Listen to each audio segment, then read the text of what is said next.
Renungan Harian GBI IFLC Tangerang, Kamis, 2 April 2026. Tema: Revival dan Karya Salib Kristus, Kasih yang Terbukti di Kayu Salib. Pembacaan Firman. Akan tetapi, Allah menunjukkan kasih-Nya kepada kita, oleh karena Kristus telah mati untuk kita, ketika kita masih berdosa. Roma 5 ayat 8. Pembahasan.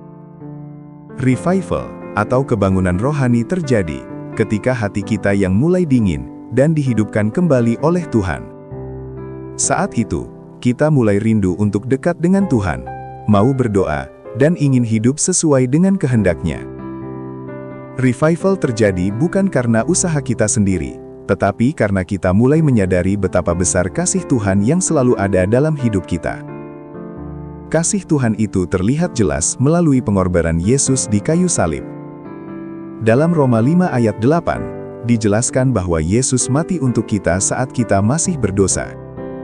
Artinya, Tuhan tidak menunggu kita menjadi baik dulu.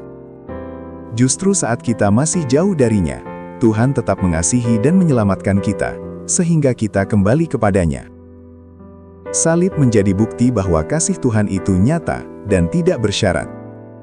Yesus rela menanggung dosa kita, dan menerima hukuman yang seharusnya kita terima, supaya kita yang sebenarnya binasa karena dosa, beroleh anugerah darinya, sehingga dosa kita diampuni dan dipulihkan. Ini menunjukkan betapa besar kasih Tuhan kepada kita. Ketika kita benar-benar memahami hal ini, hati kita akan tersentuh. Kita tidak lagi melihat salib sebagai cerita biasa, tetapi sebagai bukti bahwa Tuhan sangat mengasihi kita secara pribadi. Dari sinilah revival mulai terjadi, yaitu ketika hati kita yang biasa saja menjadi hidup kembali, karena menyadari kasih Tuhan. Kesadaran ini membuat hidup kita berubah.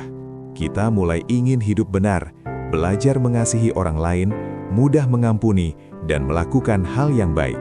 Kita melakukan semua itu bukan karena terpaksa, tetapi karena kita bersyukur atas kasih Tuhan.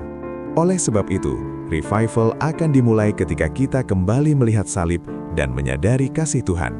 Kasih itulah yang mengubah hati kita, memulihkan hidup kita, dan membuat kita terus berjalan dekat dengan Tuhan setiap hari. Perenungan.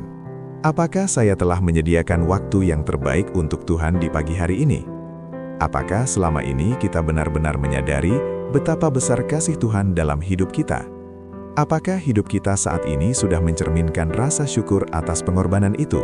Atau justru kita masih hidup tanpa memperdulikan kasih Tuhan? Penerapan. Pesan pada hari ini, kesadaran akan kasih Tuhan seharusnya terlihat dalam cara kita hidup setiap hari. Saat kita mengerti bahwa kita sudah diampuni, kita pun belajar mengampuni orang lain. Saat kita sadar bahwa kita dikasihi tanpa syarat, kita juga belajar mengasihi tanpa memilih-milih. Quotes. Kasih Tuhan di kayu salib bukan sekadar cerita, tetapi bukti nyata bahwa kita begitu berharga di mata-Nya. Ketika kita merasa tidak layak, salib mengingatkan bahwa kita tetap dikasihi. Ketika kita jatuh, salib mengingatkan bahwa selalu ada pengampunan. Doa dan permohonan.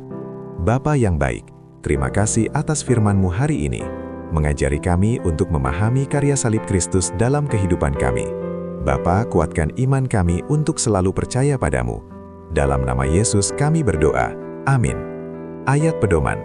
Janganlah engkau lupa memperkatakan kitab Taurat ini, tetapi renungkanlah itu siang dan malam, supaya engkau bertindak hati-hati sesuai dengan segala yang tertulis di dalamnya.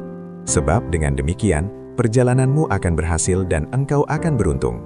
Yosua 1:8.